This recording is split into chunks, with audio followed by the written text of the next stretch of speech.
Write each of the following equation in a form of ax plus by plus c is equal to 0 and indicate the value of a, b, c in each case.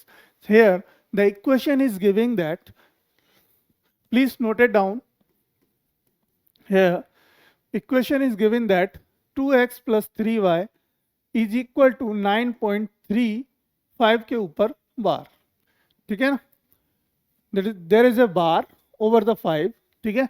So what is the meaning of bar? You know, हमने पहले chapter में बहुत detail में इसको describe किया आपको, है ना. पहले चैप्टर में बहुत डिटेल में आप लोगों को बताया बार का मतलब क्या होता है. It is a repeating value, ठीक है. When the value is repeating after the decimal you can write it like that, ठीक है. Suppose there's 0.233333333, so you can write it 0.23 के ऊपर बार, ठीक है. इस तरीके से हम लिख सकते हैं. तो अब आप समझ गए होंगे बार क्या है ना. सभी बच्चे जानते होंगे बार क्या है. चलिए, तो this is the form which is given as an equation, ठीक है. ये हमारी फॉर्म है जो हमें दे रखी है एक इक्वेशन के रूप में. But this is not the final equation or standard equation. This is not the standard form of an equation which we required, ठीक है. जो हमें रिक्वायरमेंट है जिसकी भी, वो ये नहीं है.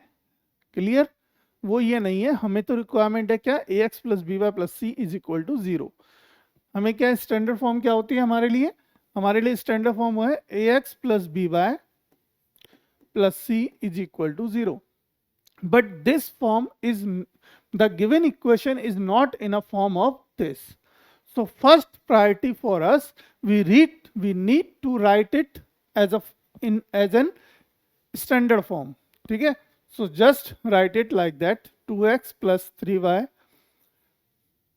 minus 9.35 over bar is equal to 0. Now this is the equation which is written in a standard form, okay. So here just indicate the value of a, b, c. So this is the value of a and this is the value of b, and now this is the value of c. This is the whole value, that means constant value. So here you can write it as, a is equals to 2 and b is equals to 3 and c is equals to minus 9.3 over bar. Answer, this is the answer, okay. Just kill it, ठीक है. सिर्फ 2 line में हमने question को कर लिया, सिर्फ 2 line में, नथिंग एल्स. और हमने कुछ भी नहीं किया, 2 लाइन में हमारा क्वेश्चन हो गया, आंसर आ गया. तो यहाँ पे एबीसी की ये वैल्यू होने वाली है आपकी 2, 3 और माइनस 9.3 के ऊपर बार. तो ऑप्शन डी जो है आपका मैच खा रहा है हमारे सॉल्यूशन के according to our solution. This is the answer D is correct.